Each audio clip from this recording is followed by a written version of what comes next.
Morning, we are on Mem Daled Amud Beis, the second to last word of the second to last line on page 44b, Mem Daled Amud Beis.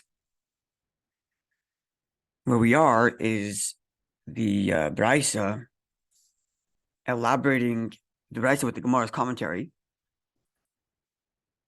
elaborating on the Mishnahs, telling us of the dispute between Rabbi Yehuda and Rabbi Shimon as to how many judges are required to come from the high court in Jerusalem to then measure from this mystery unsolved murder to the nearest town or nearest city, so that the elders of that city can come and perform the proceeding of the Eglah Rufa. Rabbi Yehuda's view is that we need 5 judges, and Rabbi Shimon's view is that we need 3 judges. Where we left off yesterday is that the Gemara tells us we have 3 derivations from the verse that describes judges coming from the city of Jerusalem. Namely, the verse says, your elders and your judges shall come out and measure.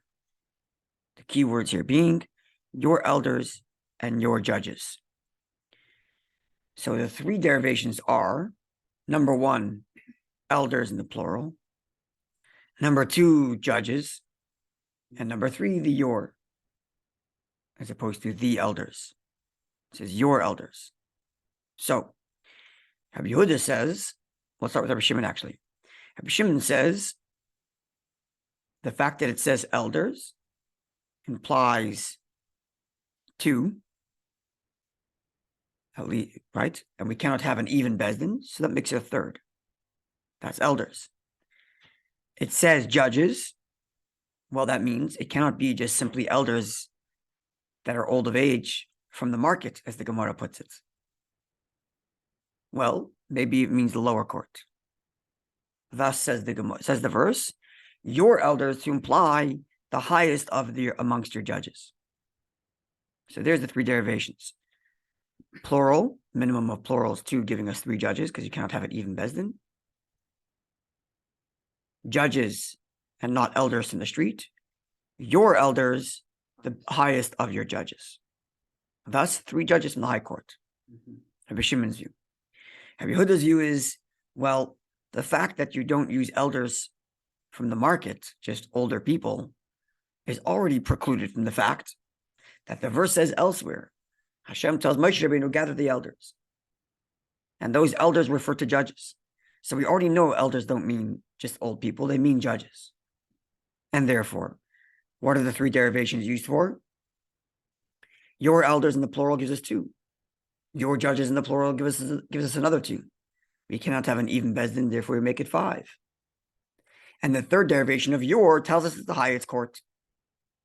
Thus, in Rabbi Yehuda's view, where we already preclude elders from the market, the 3 judges, the 3 derivations teach us that it's 5 judges from the high court. This is where we left off yesterday. Now the Gemara is going to tell us like this. If we're going all the way down this hole and concluding that the reason Rabbi Yehuda precludes elders from the market is because the verse says elsewhere that elders refers to judges, the Torah tells us how Hashem tells Moshe Rabbeinu, gather 70 of the elders. And those elders mean judges. And thus, if the Torah there employs the word elders and it means judges, then likewise here, when the Torah employs the word elders, it means judges. And you're doing a comparative analysis between elders here and elders there. And the Gemara says, why don't you take us 1 step further? Take it to its final conclusion. And if you take it to its final conclusion, the entire mental gymnastics we did yesterday to explain Rabbi Yehuda is irrelevant. How so? Because the Gemara in Sanhedrin tells us, the beginning of Sanhedrin, which discusses the amount of judges required for various different types of rulings. You have dini mamonos, you have monetary law, you have dini nefashis, You have laws that are a question of capital punishment. You have laws that are related to Malchus, all kinds of different types of laws. And the Gemara goes through the different levels of courts. A court of 3 judges, a court of 23 judges, a court of 71 judges. And what type of cases can each of these courts preside over? And there, the Gemara tells us that Rabbi Yehuda is of the view that all monetary law requires 5 judges. So as we know it in halacha, the lowest court is a court of 3, and they can preside over monetary law. Rabbi Yehuda's view is, to begin with, that the lowest court is a court of 5. The lowest court. So what we see as a court of 3 for monetary law, Rabbi Yehuda says that court's got to be 5. And he derives it from the totality of the verse describing judges, including this verse that describes Moshe Rabbeinu gathering the elders. It's not relevant right now to go through the entire page of the Gemara there, where the Gemara goes back and forth as to how Rabbi Yehuda comes to the conclusion. But the point is, Rabbi Yehuda is already of the view that the lowest level court, that is a court that can preside over monetary law, must be of 5 judges. And therefore the Gemara says like this: if you're going to compare the law of the Eglah Arufa to the rule of judges in general, then just say the reason Rabbi Yehuda says 5 in the case of Eglah Arufa, because he always says you need 5 at the lowest level court. If you're anyways doing a comparison, following? Because Eglah, right? Until this point, we didn't make this argument because one can make the case that Eglah Arufa is not an ordinary case. Because what are the judges doing? They're simply measuring. You only need one person to do that, really. In fact, as we'll learn, you might not need anybody because you can see it's 10 feet from the city. You have to measure to discover which one's the closest. No, Torah says you got to go measure. Okay, so we got to go measure. So it's a mitzvah to measure. But how many people do you need already?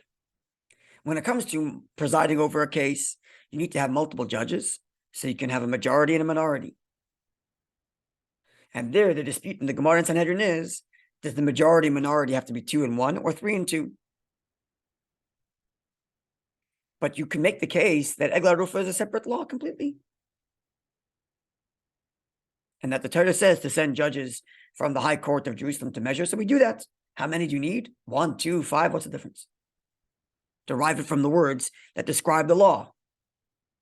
But once you're introducing a comparison between the judges described here and the judges described by all law, then just stay consistent.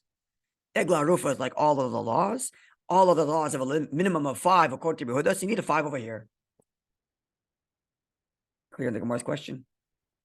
So why go through this whole hula hoop of trying to figure out what the derivation is from this verses? It says your judges, your elders. There's 3 derivations. There's elders, judges, and yours. Forget it. It says here elders. It says there with respect to judges, elders. We compare the law of Eglah Arufa to the law of all cases. All cases, if the view needs 5, so does Eglah Arufa need 5. Simple as that. It's correct. Unless it's an anomaly. If it's an anomaly, you have to reinvent the wheel. But if you're making that's what you have to think. But if you're making the comparison because the Torah uses the same terminology of elders, then just keep it consistent. It's same terminology, same law. And if Yehuda's view, the minimum is 5 by all law. So here's a minimum of 5. Done. Why reinvent the wheel and analyze the derivations from Eglah Arufa, from the words of Eglah Arufa themselves? That's a good argument to suggest that they're not the same. Which means we were thinking incorrectly. And if we have to go back and figure out how Rabbi Yehuda and Rabbi Shimon are arguing about the law of Eglah Arufa without comparing it to the laws of everywhere else. Because otherwise, that would be the beginning of the argument and the end of the argument. We compare Eglah Arufa to all cases. Rabbi Shimon says all cases need 3 and Eglah Arufa 2. Rabbi Yehuda says all cases need 5 and so does Eglah Arufa. And the fact that Rabbi Yehuda and Shimon are not arguing in that manner, but rather they are arguing about how to derive from the verses of Eglah Arufa means they maintain Eglah Arufa as an anomaly. And the verses of Eglah Arufa themselves must support the dispute of 3 and 5. without comparing it to elsewhere. Clear? They agree on that point. That's an anomaly. Right. So even though, They agree on the anomaly. even It's though, not comparable. even though at the end they're the same, because Rabbi Shimon's of the view that 3 is what you require for monetary law, and 3 is what you require for Eglah Rufa. And Rabbi Yehuda says you need 5 for Eglah Rufa and 5 for monetary law, but not because you derive it from each other, but for different reasons. When it comes to regular, that's correct. When it comes to regular law, it's because we analyze the verses there. When it comes to Eglah Rufa, we analyze the verses here. And therefore, to tell me that the reason why I'm not taking elders from the market is because elders, when it comes to the law of judges, doesn't mean elders from the R market, is not correct. Because if you're comparing the two, compare it all the way. And if you're not comparing the two, then all of the laws necessary for Eglah Rufa must be derived from the words of Eglah Rufa themselves. There's perhaps a lesson here in Torah that we need to look at the verses for this particular. Not always. Because sometimes you do have Gzera Shava. Right, exactly. Not always. But in this case, you need to know when. Yeah. Yeah. Which could be consistent with what we're learning in Chassidus. Because Eglah Rufa is so unique, it's this unique anomaly mitzvah in which there's only one other like it. The castaway goat, in which we're appeasing negative forces. So don't compare it to a regular court case in which you're trying to realign things. This isn't the same thing. Don't compare it to a korban in the temple. Don't compare it to a korban in the temple. And don't compare it to a normal court case either. Because normal court cases are also to clarify what's right and what's wrong, and to redirect misappropriated energy to be redirected to help you. Whatever the case may be, we're trying to realign things to be in line with Torah. That's right. So ordinarily the court is there to do what's called birur. Birur in Kabbalah means selection. Literally means translates selection. It's commonly translated as refinement, but literally means selection. And what it means is, you say this table. This table has godly energy to keep it in existence. And the existence of this table has all kinds of potentiality. We can sit around here and plot to rob a bank, or we can sit around here as we are now to learn Torah. So an hour sitting around here at the table to learn Torah, we are selecting from all the possible iterations this table can perform, we're selecting the holiness. And that's the refinement, to select the holy potential in everything. That's why it's called birur, which means to select. Which is why it explains Chassidus. Boider, selection on Shabbos is forbidden. Because on Shabbos, we are not engaged in the world to select the positive and the holy. We're to begin with in a world of holiness. There's no court cases on Shabbos. No court cases on Shabbos either. And court cases is all about birur, to clarify and select what's proper, what's not proper. Whereas when it comes to the Eglah Rufa, it's not about selection. In Eglah Rufa, as we learned in Chassidus, it's not selection. It's not to select the positive energy and elevate it. On the contrary, it's to cast away and appease the negative. And therefore, perhaps the Gemara is telling us you cannot compare Eglah Rufa as a case to any other court case. They're of a different nature entirely. Perhaps. That's funny because Rabbi Yehuda is in line with that. The court of having a court of 5. So is Rabbi Shimon. But yet not derived. But yet he comes to that same conclusion in Eglah Rufa. From the verses. That's correct. From the verses in Eglah Rufa itself, not to be compared to the regular court case. That's correct. Okay, so let's see how the Gemara says. Sorry? One may argue, well, you're coming to the same conclusion. Yeah. Anyways, for different reasons. Yeah. Not always the same conclusion means the same background, the same reason. That's correct.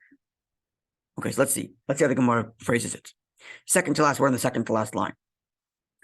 Igamar, if you're going to suggest that we derive the nature of judges of Eglah Rufa by comparing it to the nature of judges ordinarily, in that the elders described by judges does not mean elders from the market. So too, elders of Eglah Rufa does not mean elders from the market. If you're going to go down that road, second last line on Mem Daled Amud Beis, Ligmir Alakula Milsa, then derive the entire matter. Mihasam from there, from the nature of judges described in monetary law as a whole, what Rabbi Yehuda's view is, you have 5. So 5 here. If you're anyways comparing the judges of Eglah Rufa to the judges described in the Torah in general, then just derive it completely from there. And if you're of the view that monetary law has 5 judges, you're of the view that here it also has 5 judges. And if that's the case, why would the Torah and the law of Eglah Rufa repeat itself and say your elders and your judges? All of these things are redundant because we're anyways comparing it to the law of judges as a whole. And therefore, Elad, if we must conclude and say that neither Rabbi Shimon nor Rabbi Yehuda compare the Eglah Rufa to the other sets of laws. And therefore, their conclusion of Rabbi Shimon that you need 3 judges, and the conclusion of Rabbi Yehuda that you need 5 judges, is to be derived entirely from the words in the verse describing Eglah Rufa. If that's the case, we need to have 4 levels of derivation for Rabbi Yehuda. Why? So let's explain. Rabbi Shimon has 3 levels of judges, 3 levels of derivation. Elders for 2 judges. Judges to tell you not people from the market. Yours elders to tell you the selection, the highest level of judges. Rabbi Yehuda says 5 judges, which means we need 1 derivation to tell us 2, another derivation to tell us another 2. That would give us 5, because you cannot have an even court. That would give us 4, but it gives us 5 because you can't have an even court. You need another derivation to tell you we don't mean elders from the market. And we need another derivation to tell you that it means the highest court. So therefore, Rabbi Yehuda needs a 4th derivation. We already have 3, elders, judges, and then the yor. But we need now a 4th one for Rabbi Yehuda. Wasn't it the other yor? Okay, so we already yesterday explained why we're not using the other yor of Shafton. Oh, okay. We're only using 1 yor. I suggested 2 possible reasons for why the Gemara only uses 1 yor as a derivation. And I think the correct way of thinking about it is because your judges or the judges would be the same amount of letters. And therefore it's not to be derived anything because the Gemara doesn't save anything. Okay, so what's our 4th derivation? Says the Gemara, Vav, the extra and, the letter Vav, of the word V'shoiftecha and your judges, Leminyana teaches us extra number. So Torah could have said, the elders, judges, Ziknecha Sheftecha, could have put a comma, like an invisible comma. Your elders, your judges should go out. In Torah, it's not uncommon to be like that. That's right. So there's the 4th derivation. So you have elders 2, judges not from the market, and your judges another 2, making it 5. And then the fact that it says, what's the 4th? No, wasn't judges to tell you. Oh, and the yor tells you it's the highest level. Yor tells you the highest level, and the 4th, the vav is for. The Gemara says that the vav is for numbers. Vav is for. It's for the number because judges tells you it's not from the market. Started off saying. Okay, 2 elders, 2 judges. Which okay, 1 second. 5. Elders means 2, right? But elders could have been elders from the market. Right. Judges tells us it's not from the market. Oh, okay. And judges means add another 2. Your means the highest level. It was a switch in meaning. Correct. Correct. Level We're switching which one of the 4 belong to what, but it's still the same 4. No, right. Well, yeah. 3, still the same 3 plus the and. Plus the and, but we're switching which for what. Judges tells you not people from the market, and the and gives you number. Because judges was giving numbers before. But now judges is telling you not market people. Now But the and is giving you a number, and the your is telling you it's the highest court. And then Bob is the Extra 2. numbers. Correct. Beautiful. Okay. Now the question becomes, what does Rabbi Shimon do with the extra vav? Right? Yeah, it keeps going back and forth. For Rabbi Shimon, last 2 words on Mem Daled Amud Beis, the first page in the packet, last 2 words there. For Rabbi Shimon, now top of Mem Hey Amud Aleph 45a, vav, the extra vav, the and, loy mashmalei, is not something he's concerned with. I think this is also how Rabbi Akiva also is. We had that earlier as well. Right?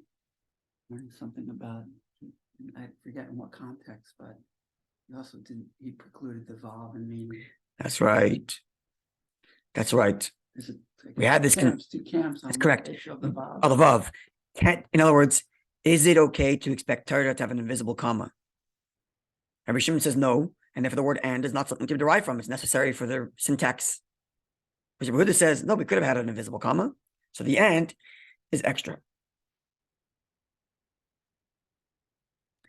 Okay. Now the Gemara goes. So this concludes the Gemara's discussion on how Rabbi Shimon concludes you need 3, and Rabbi Huda says you need 5. And to recap, Rabbi Shimon, in other words, it comes down to this. In Rabbi Shimon's view, there's only 3 derivations available here. In Rabbi Huda's view, there's 4 derivations available here. In Rabbi Shimon's view, you have 3 derivations: elders, judges, your. And Rabbi Huda has 4 derivations: elders, judges, your, and.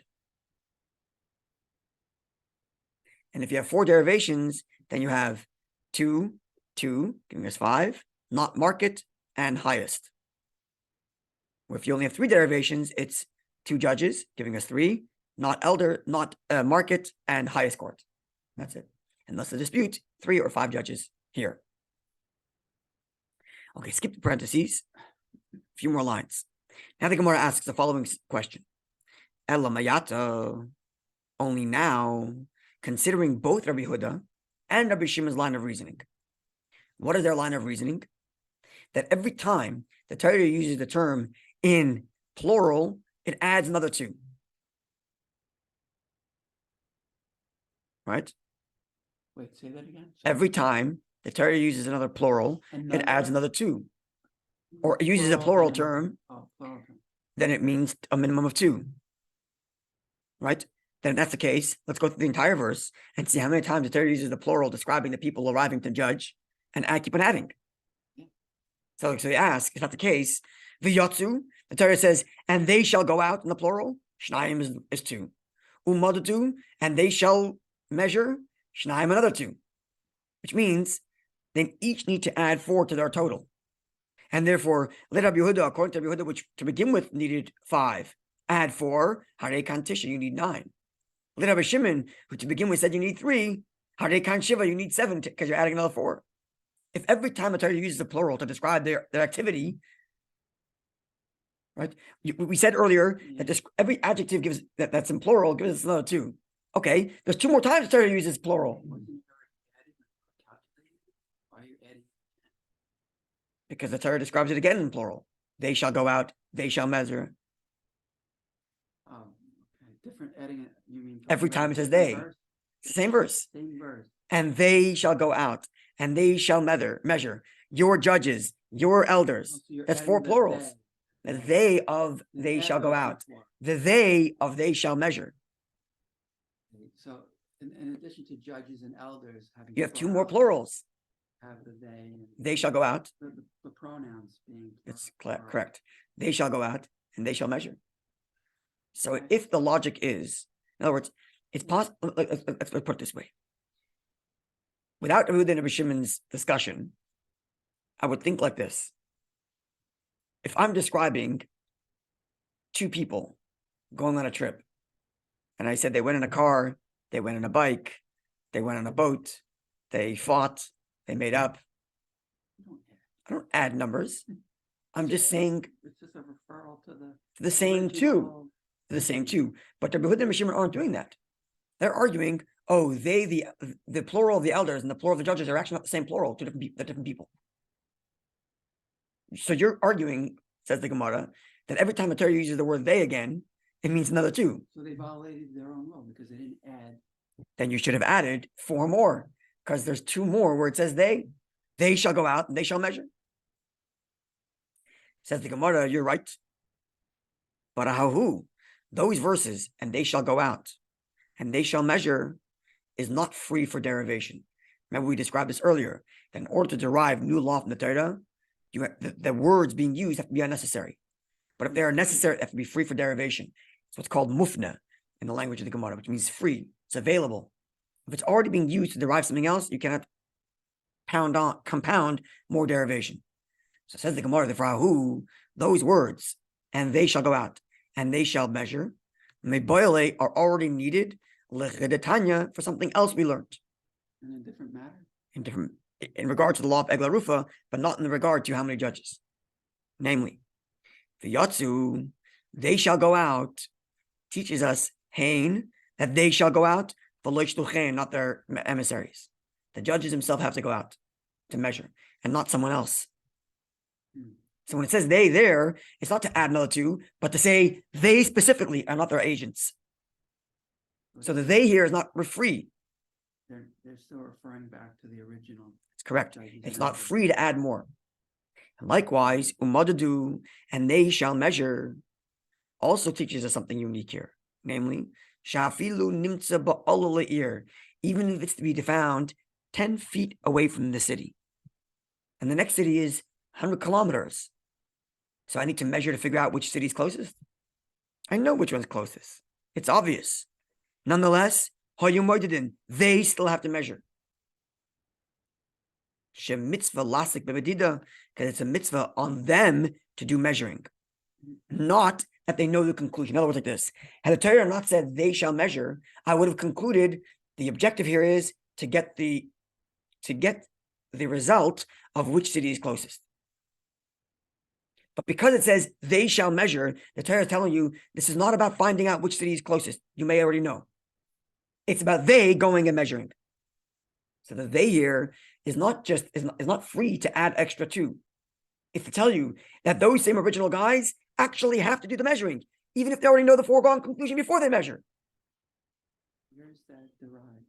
From the words, and they shall measure. In this Gemara? In the Gemara right here at the top. Right there. The Gemara quotes to a Braisa. But it's derived right here. It's in Sanhedrin also, I think. The Gemara in Sanhedrin also. Okay. Yeah. That's where it was, those words were bound up. That's right. Originally. Correct. Sanhedrin or here? Or is it? I think it's in a Braisa and the Gemara cites to it in both places, I think. Curious. I think. Maybe it's a Mishnah in Sanhedrin. I don't think so. Maybe. At any rate, in conclusion, the Gemara tells us that every time the Torah says the word they in the plural, you would add extra more judges. Unless the word they is already required to tell us another law.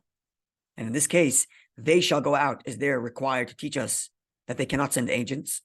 They shall measure comes to teach us that even if they already know the conclusion, they still have to measure. I was thinking about that. Why can't they send an agent? They're personally involved. Yeah. Okay, so getting personally involved and the high court coming, perhaps something like this.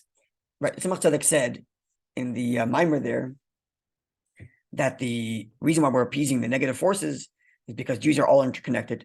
And even though none of us are responsible for the murder, but that murder might have a negative adverse effect because of some negative decree, and therefore we're saying we're casting away and giving negative space. It's due, so that it doesn't bother us because of our interconnectedness. So perhaps the Torah, perhaps something like this: the people that are most interconnected to this potential murderer is the locals, which is why the elders have to come out to do the process of the Egla Rufa. Now, even though Jews are interconnected more closely at the local level, but we're also interconnected globally. And therefore, to begin with, we have to have the presence of those who represent the entirety of the Jewish people, which is the judges from the High Court. Meaning, why have the High Court come out at all? Why not just have the local judges go and, if it's, especially as the Gemara puts it, right here, which city is closest. You have to bring the elders to measure. We know already it's closest. No, because all Jews are interconnected, even at the global level. And yet, they're more closely linked at a local level. And this actually plays out in halacha, right? The halacha is when in the priority of where you give tzedakah. Right? And halacha is, ani ye'ircha kaidmin. If you're faced with poor people from your local city, or poor people from a city nearby, and you only have a certain amount of money available to give to charity, halacha is you give to your local poor people first. So even though all Jews are interconnected, we're more responsible for our literal neighbors than we are for the next city over. And therefore, the locals are primarily responsible for warding off negative decree that might have come as a result of this unresolved murder. But nonetheless, more broadly speaking, all Jews are connected. And therefore, we have to have the representation from all Jews from the high court. So they have to come out. Right? And perhaps, actually saw this in a sikha, why you can't send agents and the elders themselves have to do it, as if to say, if there's a problem amongst the Jewish people, leaders cannot be sitting in their high ivory tower and saying, oh, we'll send agents to take care of it. The Jews are in a troubled situation. The rabbi's got to come out of his closet, come out of his office, come out of his library, get down and dirty, so to speak, and measure a murderer. Personally get involved in solving the issue. Can't just hide behind your books and say, oh, let other people take care of it. It may help him adjudicate future cases by getting more, having a sense of understanding of what It's the personalization of it's the leader's job to be empathetic to everybody. So if there's a city down in trouble, then the leader of the court's got to get out there and take care of it. The high court, the highest of your judges, as the Gemara puts it. But I'm still not the missing piece of the puzzles. I'd like to get something on what the significance of measuring is. If we can relate this to the current events in Israel, can you say that the current about the Supreme Court, that these judges are becoming activists because they felt a need to? I'm not following what's going on, so I don't know. I can't comment. But that's an interesting idea, just on the abstract. Does Torah see judges as activists or completely impartial judges? On the one hand, as we're learning here, the judges are required to get out there and solve issues that the community is going through, because they're not just apathetic, cast out judgment willy-nilly. On the other hand, the halacha is also, so on the one hand, I think the audio cut out, so I'm just going to repeat myself quickly. On the one hand, judges, as we're learning here, are meant to be activists. They have to, they're not on the high horses handing out judgments irrespective of what's going on. But if there's community suffering, the judges got to get out there from the high court and go there and measure and solve the issue and help bring about their atonement. On the other hand, judges have to remain impartial. But the halacha is, ein aid nasadayin. A witness to an event cannot become a judge of that same event. Use the example of setting of the new moon. That's right, but in every case, for sure. Right, but let's just use that case as an example, setting of the new moon. Witnesses can't become the judges. Well, why not? The witness saw it, he knows the truth. Why shouldn't he be the judge? Cross-examine. Because now he's impartial.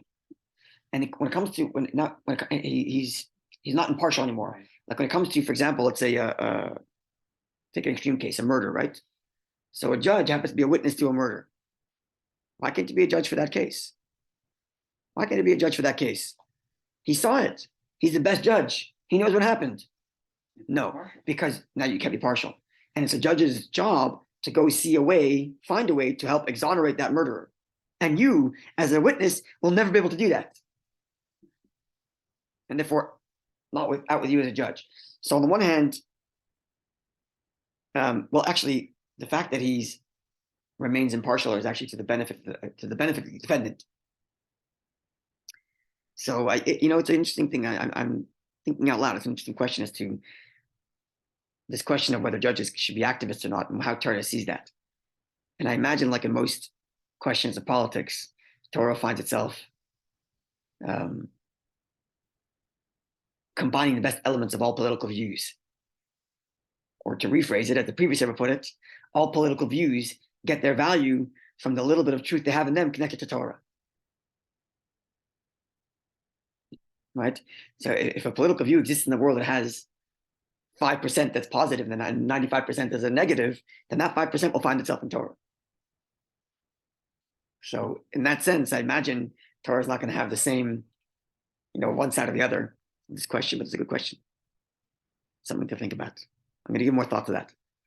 But whether how Torah sees the obligation of judges in terms of being activists versus being impartial. Okay, you have a wonderful day.